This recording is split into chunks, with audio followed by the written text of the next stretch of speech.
तो इस मूवी की स्टोरी को स्टार्ट करने से पहले मैं आपको ये बता दूं कि इस मूवी के अंदर हमें एक नहीं बल्कि दो टाइमलाइन्स दिखाए गए हैं, जिनमें से पहला टाइमलाइन है प्रेजेंट का यानी कि साल 2024 का, और दूसरा टाइमलाइन है साल 1070 का यानी 1070 का। तो चलिए अब इस इम्पोर्टेंट बात को जानने के बाद ही हम स्टोरी को स्टार्ट करते हैं। तो मूवी की स्टार्टिंग होती है साल 2024 से, जहाँ पर हमें स्टार्टिंग में इंडिया का एक बॉर्डर एरिया दिखाया जाता है और हम ये देखते हैं कि इस बॉर्डर एरिया के ऊपर एक प्राइवेट रशियन बायोमेडिकल सेंटर होता है। और इसी बायोमेडिकल रिसर्च सेंटर के अंदर हम ये देखते हैं कि यहाँ पर काफी सारे छोटे छोटे बच्चों के ऊपर एक्सपेरिमेंट किया जा रहा होता है एंड मशीन और टेक्नोलॉजी की मदद से उनकी दिमाग की क्षमता को बढ़ाया जा रहा होता है। और हम ह्यूमंस के लिए बोला जाता है कि हम अपनी लाइफ के अंदर अपने दिमाग का सिर्फ 8 से 10% यूज कर पाते हैं। लेकिन इस बायोमेडिकल सेंटर के अंदर हम ये देखते हैं कि इसके अंदर जिन बच्चों के ऊपर रिसर्च किया जा रहा होता है उन सभी की दिमाग की क्षमता को 70 से 80% तक बढ़ा दिया गया होता है। बट फिर यहीं पर ये सबको पता लगता है कि इनकी इसी फैसिलिटी के अंदर से एक बच्चा भाग जाता है और उस बच्चे का नाम इन लोगों ने जेटा रखा होता है। हम ये देखते हैं कि वो बच्चा जिसका नाम जेटा होता है वो भागते भागते फैसिलिटी से काफी दूर आ जाता है। लेकिन जैसे इन लोगों को पता लगता है कि एक बच्चा भाग गया है, वैसे उस फैसिलिटी के बहुत सारे गार्ड्स और सोल्जर्स उस बच्चे का पीछा करते हैं एंड उसे पकड़ने की कोशिश करते हैं। लेकिन वो छोटा बच्चा भागकर काफी दूर आ जाता है और फिर वो देखता है कि उसके सामने से एक ट्रेन जा रही है, इसीलिए वो जल्दी से उस ट्रेन को पकड़ लेता है और उस ट्रेन में बैठकर वहाँ से निकल जाता है। लेकिन जब ये बच्चा ट्रेन के अंदर आ जाता है तब हम इस बात को नोटिस करते हैं कि वो बच्चा ट्रेन के अंदर से कोयला उठाता है और उसकी वजह से सीधा एक्टर सूर्या की तस्वीर बना देता है। एंड फिर यहाँ से हमें पता लगता है कि ये छोटा बच्चा एक्टर सूर्या को जानता है और वो इस टाइम पर सूर्या की तलाश भी कर रहा है। अब इसके बाद ही सीन शिफ्ट होता है और इसके अगले सीन के अंदर हम सीधा गोवा सिटी को देखते हैं। यहाँ गोवा सिटी के अंदर हम एक्टर सूर्या से मिलते हैं जो कि इस मूवी के मेन हीरो है। यहाँ पर हमें पता लगता है कि मूवी के अंदर इनका नाम फ्रांसिस है और ये फ्रांसिस एक बाउंटी हंटर होता है, यानी कि ऐसा आदमी जो कि कुछ पैसों के लिए क्रिमिनल्स को पकड़ता है। यहाँ फ्रांसिस के साथ उसका एक दोस्त भी होता है जिसका नाम होता है कोल्ट 95 एंड फ्रांसिस और उसका दोस्त दोनों मिलकर गोवा पुलिस कमिश्नर के कहने पर बाउंटी हंटर्स का काम करते थे और उनके लिए क्रिमिनल्स को पकड़ते थे। अब यहीं पर हम मूवी की हीरोइन से भी मिलते हैं जो कि है एक्ट्रेस दिशा पटानी और इनका मूवी के अंदर नाम होता है एंजेलिना। हम ये जानते हैं कि एंजेलिना भी फ्रांसिस की तरह बाउंटी हंटर होती है और पहले तो ये फ्रांसिस की दोस्त होती है, बट कुछ टाइम पहले फ्रांसिस और एंजेलिना का झगड़ा हो गया होता है जिस वजह से प्रेजेंट टाइम के अंदर ये दोनों एक दूसरे से नफरत करते हैं। अब इसके बाद ही हम ये देखते हैं कि जो पुलिस कमिश्नर होता है वो फ्रांसिस और एंजेलिना दोनों से अलग अलग मिलता है एंड वो दोनों से एक क्रिमिनल को पकड़ने के लिए कहता है और वो उनसे कहता है कि अगर उन्होंने उसे पकड़ लिया तो वो उसे इस काम के 15 लाख देगा। अब इसके बाद हम ये देखते हैं कि जो फ्रांसिस होता है वो अपने दोस्त के साथ जल्दी से उस क्रिमिनल को पकड़ लेता है। लेकिन जब वो उसे अपने साथ ले जा रहा होता है तब उसी टाइम पर वो क्रिमिनल अपनी जेब से बंदूक निकाल लेता है, लेकिन बंदूक देखकर फ्रांसिस उससे उसकी बंदूक छीनने की कोशिश करता है जिस वजह से गलती से बंदूक चल जाती है एंड वो क्रिमिनल गलती से अपनी बंदूक से खुद को ही मार लेता है। बट ये देखकर फ्रांसिस और उसका दोस्त डर जाते हैं और इसीलिए वो लोग वहाँ से निकलने लगते हैं। लेकिन फिर तभी फ्रांसिस ये नोटिस करता है कि वहाँ पर उन दोनों को एक छोटे बच्चे ने देख लिया है और ये छोटा बच्चा असल में जेटा होता है जो कि फ्रांसिस को ढूंढता हुआ यहाँ पर आ गया था। लेकिन फ्रांसिस उसे इग्नोर करता है और वो अपने दोस्त के साथ वहाँ से भाग जाता है। अगले दिन फ्रांसिस न्यूज में देखता है कि उस क्रिमिनल के मरने की खबर हर जगह आ चुकी है। इसके साथ ही इसी टाइम पर फ्रांसिस को कमिश्नर का फोन भी आता है जो कि उसे बताते हैं कि उस क्रिमिनल का जो बड़ा भाई है वो बहुत बड़ा डॉन है और वो भी ये जान चुका है कि उसके छोटे भाई को किसी ने मार दिया है। इसके साथ ही उसे ये भी पता लग गया है कि उसके भाई को जिसने भी मारा है उसे एक छोटे से बच्चे ने देख लिया है और इसीलिए वो इस टाइम पर उस छोटे बच्चे को ढूंढ रहा है। अब ये बात जानकर फ्रांसिस थोड़ा सा डर जाता है, बट फिर इसके बाद ही फ्रांसिस को पता लगता है कि वो छोटा बच्चा एंजेलिना को मिल गया है और इस टाइम पर वो एंजेलिना के घर में ही है। और फिर इसके लिए फ्रांसिस अपने फ्रेंड के साथ सीधा एंजेलिना के घर जाता है और वहाँ पर आकर उस बच्चे को लेकर अपने साथ गाड़ी में ले जाता है। और फ्रांसिस ये डिसाइड करता है कि वो इस बच्चे को कुछ दिन अपने साथ रखेगा ताकि मर्डर का मामला जल्दी से ठंडा हो जाए। लेकिन जब फ्रांसिस उसे अपने साथ गाड़ी में ले जा रहा होता है तभी रास्ते में उस बच्चे की यानी कि जेटा की तबीयत खराब हो जाती है और इसीलिए फ्रांसिस उसे जल्दी से हॉस्पिटल ले जाता है। लेकिन हॉस्पिटल के अंदर जैसे ही डॉक्टर जेटा को चेक करती है वैसे उसे कुछ गड़बड़ लगती है और इसीलिए अपने चेकअप को कंप्लीट करके वो फ्रांसिस को बुलाती है एंड फिर वो उसे बताती है कि इस बच्चे का किसी ने सर खोला हुआ है और इसके सर को खोलकर किसी ने इसके ब्रेन के साथ छेड़खानी की है। हालांकि इसके आगे डॉक्टर फ्रांसिस से कहती है कि वो इस बच्चे को कल चेकअप के लिए फिर से लेकर आए क्योंकि कल के दिन वो अपने सीनियर के साथ उसका चेकअप करेगी। अब इसके बाद ही फ्रांसिस उस बच्चे को लेकर घर आता है, लेकिन घर आकर उसे पता लगता है कि उस बच्चे को बहुत भूख लगी है और फिर इसीलिए वो उसे सीधा रेस्टोरेंट ले जाता है और वहाँ पर वो उस बच्चे को खाना खिलाने लगता है। लेकिन फिर उसी टाइम पर हमें पता लगता है कि उस मरे हुए क्रिमिनल का बड़ा भाई जो कि डॉन था वो सीधा उसी रेस्टोरेंट के अंदर आ जाता है और वहाँ आकर वो सीधा उस बच्चे को यानी कि जेटा को पकड़ता है और उसे डराकर उससे पूछने लगता है कि आखिरकार उसके भाई को किसने मारा है। लेकिन यहाँ पर इसके आगे कुछ होता है कि उससे पहले हम ये देखते हैं कि उसी रेस्टोरेंट के बाहर कई सारे हेलीकॉप्टर्स और बहुत सारी गाड़ियां जाती हैं एंड उनके अंदर से बहुत सारे गार्ड्स और सोल्जर्स हथियारों के साथ निकलते हैं और वो देखते देखते पूरे रेस्टोरेंट के ऊपर फायरिंग कर देते हैं एंड इसी फायरिंग के अंदर वो डॉन और उसके साथ ही मारे जाते हैं। लेकिन यहाँ पर फ्रांसिस और उसके दोस्त बच जाते हैं, बट फिर इसके बाद ही वो सोल्जर सीधा रेस्टोरेंट के अंदर आते हैं और वो जेटा को कैप्चर करके गाड़ी में डालकर अपने साथ ले जाने लगते हैं। लेकिन फिर ये देखकर फ्रांसिस को बहुत गुस्सा आता है और इसीलिए वो जल्दी से भागकर जेटा को बचाने जाता है। लेकिन वो सारे सोल्जर्स जल्दी से गाड़ी में बैठकर वहाँ से निकल जाते हैं जिस वजह से फ्रांसिस उनकी गाड़ी का भागकर पीछा करता है। अब दोस्तों इसी पॉइंट ऑफ टाइम पर फ्लैशबैक आता है और हमारी कहानी सीधा पास में जाती है। अब कहानी 2024 से सीधा 1070 में जाती है और साल 1070 में हम ये देखते हैं कि फ्रांसिस और जेटा की जो कहानी है वो इस पुराने काल से जुड़ी हुई है। यहाँ पर हम ये देखते हैं कि साउथ इंडिया के समुद्री इलाकों में 5 बड़े बड़े आइलैंड्स होते हैं यानी कि द्वीप, और इन 5 द्वीप के नाम होते हैं मडियारू, वेंडाकू,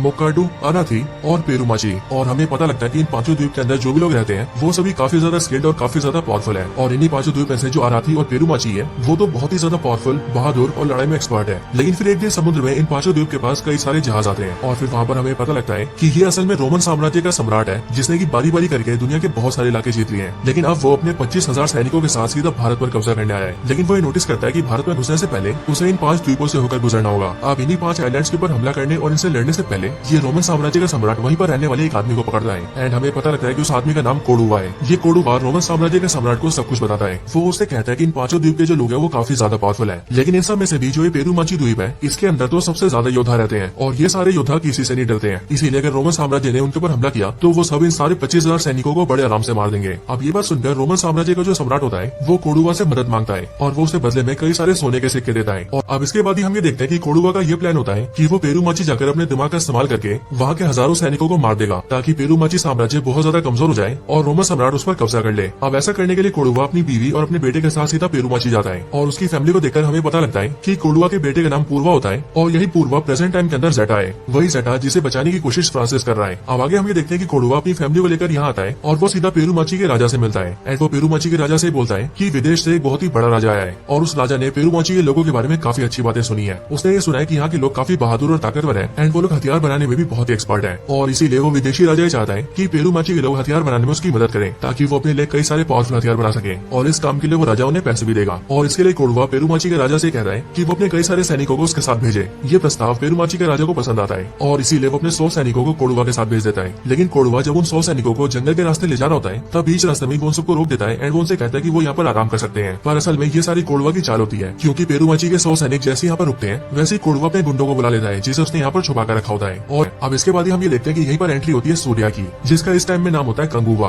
और ये कंगुवा पेरूमाची का राजकुमार होता है और इसीलिए कंगुवा यहाँ पर कोडुवा और उसके सारे साथियों को बहुत बुरी तरह से मारता है। लेकिन कोडुवा के सारे गुंडों को मारकर वो कोडुवा को जिंदा पकड़ता है और उसे वापस पेरूमाची लाकर सबके सामने चला देता है। लेकिन जब कोडुवा जलकर मर रहा होता है तब उसी टाइम पर पेरूमाची के सारे लोग ये डिमांड करते हैं कि कोडुवा के साथ साथ उसकी वाइफ और उसके बेटे को भी जलाकर मार दिया जाए। बट ये बात सुनकर कोडुवा की वाइफ काफी डर जाती है और इसीलिए वो अपने बेटे पूर्वा को लेकर कंगुवा के पास आती है और उससे वचन मांगती है कि कंगुवा उसके बेटे पूर्वा की हिफाजत करेगा। और फिर ये बोलकर वो अपने बेटे पूर्वा को कंगुवा को सौंप देती है और वो खुद भी आग में कूदकर अपनी जान दे देती है। लेकिन फिर इसके बाद सारे लोग पूर्वा को भी मारने की कोशिश करते हैं, लेकिन कंगुवा उन सबको ऐसा करने से रोक देता है और वो सभी से कहता है कि पूर्वा से उसका बेटा है, इसीलिए वो किसी को भी पूर्वा को मारने नहीं देगा। इसके साथ ही कंगुवा अपने सारे लोगों से ये भी कहता है कि कोडुवा ने जो किया उसकी गलती की सजा सिर्फ उसे मिलेगी, उसके परिवार को बिल्कुल भी नहीं। और फिर ये सब करके कंगुवा पूर्वा को बचा लेता है और फिर उस दिन से वो पूर्वा को अपने बेटे की तरफ पालने लगता है। अब हालांकि ये सब होने के बाद ही जो रोमन सम्राट होता है वो ये नोटिस करता है कि उसने कोडुवा के साथ जो प्लान बनाया था वो फेल हो गया है एंड इसीलिए पेरूमाची को जीतने के लिए उसे कुछ और करना होगा। अब इसके लिए वो उन्हीं 5 द्वीप में रहने वाले एक लोकल की मदद लेता है जो कि कोडुवा की तरह ही काफी लालची होता है और उसकी मदद से रोमन सम्राट को ये पता लगता है कि अगर रोमन सम्राट पेरूमाची को हराना चाहता है तो उसे इस काम में अराथी की मदद लेनी होगी। और अराथी भी पेरूमाची की तरह एक दूसरा द्वीप है और इस द्वीप के लोगों के लिए ये कहा जाता है कि पेरूमाची के योद्धा जितने ताकतवर है उतने ताकतवर यहाँ के योद्धा भी है। इसके साथ ही वो आदमी रोमन सम्राट को ये भी बताता है कि अराथी और पेरूमाची की दुश्मनी बहुत पुरानी है और ये दोनों द्वीप एक दूसरे को खत्म करना चाहते हैं एंड इसीलिए अगर रोमन सम्राट चाहे तो वो उनकी दुश्मनी का फायदा उठा सकता है। अब ये बात जानते ही रोमन सम्राट सीधा उस आदमी के साथ अराथी आता है और वहाँ पर आकर सीधा अराथी के राजा से मिलता है और यहाँ पर हमें भी पता लगता है कि अराथी का राजा और कोई नहीं बल्कि लॉर्ड वो भी है जिनका नाम होता है उदीरन। और यहीं पर ही हम ये भी जानते हैं कि उदीरन और कंगुवा काफी बड़े दुश्मन है। यहीं पर हम ये भी जानते हैं कि उदीरन के 3 बेटे हैं जो कि उसके तरह ही काफी पावरफुल है। यहाँ पर रोमन सम्राट उदीरन को ऑफर देता है कि अगर वो पेरूमाची को खत्म कर देगा तो वो उसे बहुत सारे पैसे देगा, वो उसे इतने सारे सोने के सिक्के देगा कि वो गिनते गिनते थक जाएगा। ये ऑफर उदीरन को अच्छा लगता है क्योंकि ऐसा करके वो न सिर्फ अपने दुश्मन साम्राज्य को खत्म कर देगा बल्कि इसके साथ ही उसे बहुत सारे सोने के सिक्के भी मिलेंगे और फिर इसके लिए उदीरन रोमन सम्राट को हाँ बोल देता है। अब इसके बाद हम ये देखते हैं कि उदीरन पेरूमाची के राजा और राजकुमार को यानी कि कंगुवा और उसके पिता को ये चुनौती देता है कि उसका साम्राज्य पेरूमाची के साथ युद्ध करना चाहता है और इसके लिए हमें देखते हैं कि पेरूमाची इस ऑफर को एक्सेप्ट करता है एंड वो लोग भी लड़ाई के लिए तैयार हो जाते हैं। लेकिन इस लड़ाई के लिए लॉर्ड बोबी यानी कि उदीरन ये प्लान बनाता है कि वो पेरूमाची के वॉरियर्स के ऊपर सरप्राइज अटैक करेगा। असल में पेरूमाची के योद्धा किसी भी लड़ाई को लड़ने से पहले एक काफी बड़ा यज्ञ करते हैं और यज्ञ पूरा होने के बाद नदी में स्नान करते हैं और स्नान करने के बाद ही वो युद्ध करने आते हैं। सो इसके लिए उदीरन का ये प्लान होता है कि जब पेरूमाची के सारे योद्धा नहाने के लिए जाएंगे तब उस टाइम पर वो सबके सब निहत्ते होंगे और उन्हें हमले की भी कोई उम्मीद नहीं होगी और इसीलिए वो उन सबके ऊपर उसी टाइम पर हमला करेगा ताकि वो उस टाइम पर उन सबको मार दे। अब अपने इसी प्लान को पूरा करने के लिए उदीरन अपने 3 बेटों में से 2 बेटों को चुनता है और उनके साथ अपनी काफी सारी सेना भेजता है, जिसके बाद वो सबके साथ पेरूमाची जाते हैं और प्लान के हिसाब से निहत्ते सोल्जर्स के ऊपर हमला करते हैं। लेकिन किस्मत से उस टाइम पर उनके साथ कंगुआ भी होता है और इसीलिए निहत्ते होने के बावजूद भी कंगुआ उन सबको बहुत बुरी तरह से मारता है। हालांकि इसी लड़ाई के दौरान ही वहाँ पर पूर्वा आ जाता है और इसीलिए पूर्वा को देखकर कंगुआ उससे कहता है कि वो जल्दी से जाकर उसकी तलवार लेकर आए ताकि कंगुआ अपनी तलवार से इन सबको बड़ी आसानी से मार दे। अब इसके बाद ही पूर्वा जल्दी से कंगुआ की तलवार लेकर आता है, लेकिन हम ये देखते हैं कि पूर्वा कंगुआ को उसकी तलवार हाथ में न देके बल्कि सीधा उसके सीने में घुसा देता है, यानी कि पूर्वा कंगुआ को धोखा देता है और कंगुआ पर हमला करते हुए वो उससे कहता है कि उसके और उसके लोगों की वजह से उसके माता पिता मर गए हैं और इस बात को वो आज तक नहीं भूला है एंड इसीलिए वो कंगुआ को मारकर आज उससे अपना बदला पूरा करेगा। लेकिन क्योंकि पूर्वा है तो एक छोटा सा बच्चा ही, इसीलिए कंगुआ उसके हमले से नहीं मरता है, लेकिन फिर वो जल्दी से अपनी तलवार को अपने हाथ में लेता है और फिर कंगुआ उदीरन के भेजे हुए सारे लोगों को मार देता है और वहाँ पर जो उसके 2 बेटे आए थे उन दोनों को भी मार देता है। इसके बाद ही कंगुआ अपने सारे लोगों के साथ अपने पेरूमाची गाँव में वापस आता है। जाता है। लेकिन यहाँ पर जैसी पेरूमची के लोगों को ये पता लगता है कि पूर्वा ने कंगुवा को धोखा दिया है, वैसे सब लोग ये डिमांड रखते हैं कि पूर्वा को भी जान से मार दिया जाए। लेकिन कंगुवा पूर्वा को मरने से बचा लेता है। पर कंगुवा के जो पिता होते हैं यानी कि राजा, वो पूर्वा को काले जंगल में जाने की सजा देते हैं। और काला जंगल बेसिकली इनके गाँव के पास एक ऐसा जंगल होता है जहाँ पर बहुत ही खतरनाक जानवर रहते हैं। और पूर्वा को ये सजा इसलिए दी जाती है ताकि वो जंगल में सर्वाइव न कर पाए और मारा जाए। लेकिन जैसी पूर्वा को ये सजा दी जाती है वैसी कंगुवा अपने पिता से बोलता है कि अगर पूर्वा को काले जंगलों में भेजा जाएगा तो वो भी उसके साथ जाएगा। और फिर ये बोलकर कंगुवा पूर्वा को लेकर उसी काले जंगल में जाता है। यहाँ इस काले जंगल के अंदर हम ये देखते हैं कि पूर्वा पर कई सारे संकट आते हैं, लेकिन कंगुवा उसे सारे संकटों से बचा लेता है। और इसके साथ ही वो पूर्वा की बहुत हिफाजत भी करता है। लेकिन तब भी पूर्वा कंगुवा से बहुत गुस्सा रहता है और वो हमेशा उससे दूर जाता है। और फिर इसके लिए कंगुवा पूर्वा से कहता है कि मैंने तुम्हारी माँ को वादा किया था कि मैं हर हाल में तुम्हारी हिफाजत करूंगा और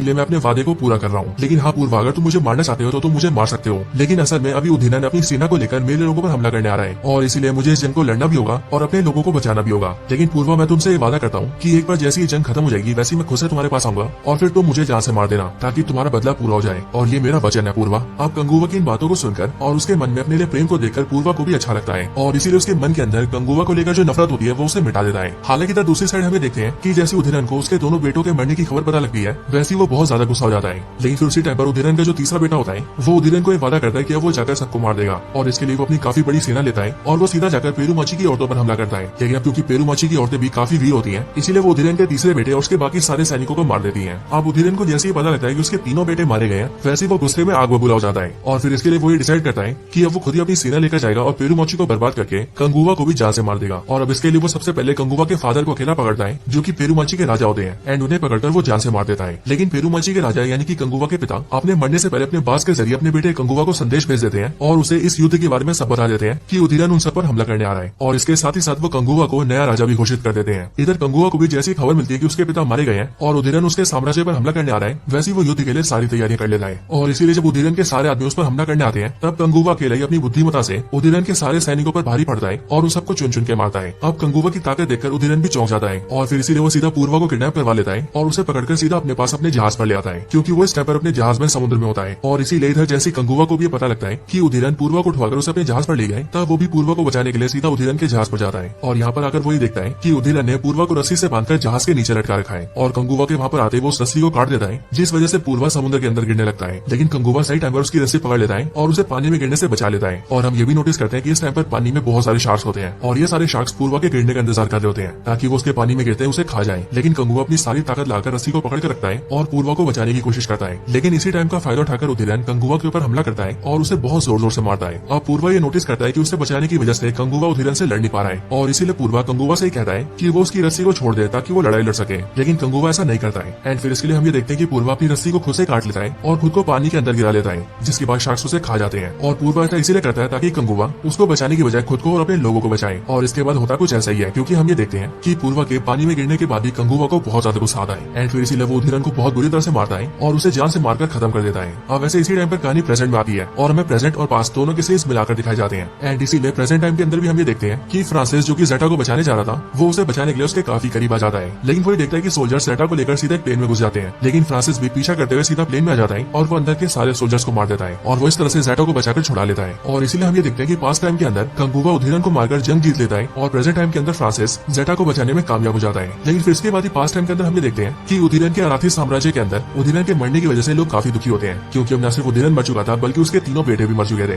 लेकिन फिर उसके बाद ही वहाँ पर एंट्री होती है एक और आदमी की एंड इस आदमी का नाम होता है रक्तासन और हमें पता लगता है कि ये भी उदीनन का बेटा है। लेकिन असल में रक्तासन उदीनन और एक दासी का बेटा है और इसी वजह से उदीनन ने रक्तासन को कभी भी राजकुमार नहीं बनाया था। लेकिन अब क्योंकि उदीनन और उसके तीनों राजकुमार मारे गए थे इसीलिए अब रक्तासन अराथी का नया राजा बनता है और ये अपने फादर से भी ज्यादा पावरफुल और ज्यादा खूंखार होता है एंड इसीलिए राजा बनते ही वो ये कसम खाता है कि अब वो कंगुवा को मारकर अपने पिता की मौत का बदला लेगा। लेकिन फिर इसी टाइम पर कहानी प्रेजेंट में आती है और फिर प्रेजेंट में हम उस आदमी से मिलते हैं जो कि ज़ेटा पर होने वाले एक्सपेरिमेंट का जिम्मेदार होता है यानी कि वो आदमी जो कि सारे बच्चों पर एक्सपेरिमेंट करवा रहा था। और हम ये जानते हैं कि ये आदमी वही आदमी होता है जो कि पास में रक्तासन था और इसीलिए जैसे इसके गार्ड्स इसे बताते हैं कि किसी अनजान आदमी ने आकर उनके सारे गार्ड्स को मारकर ज़ेटा को बचा लिया है वैसे वो अपने सीसीटीवी के जरिए फ्रांसिस को देख लेता है। लेकिन सबसे शॉकिंग बात तो ये होती है कि यहाँ फ्रांसिस को देखकर वो कहता है कि ये कंगुवा है, जिसका मतलब दोस्तों ये जो रक्तासन है वो प्रेजेंट टाइम के अंदर भी कंगुवा को जानता है। लेकिन आखिरकार ये कैसे पॉसिबल है, अब वो आगे क्या करने वाला है और आखिरकार पास्ट टाइम में कंगुवा और रक्तासन की लड़ाई में क्या हुआ था, ये सारी चीजें हमें इसके अगले पार्ट में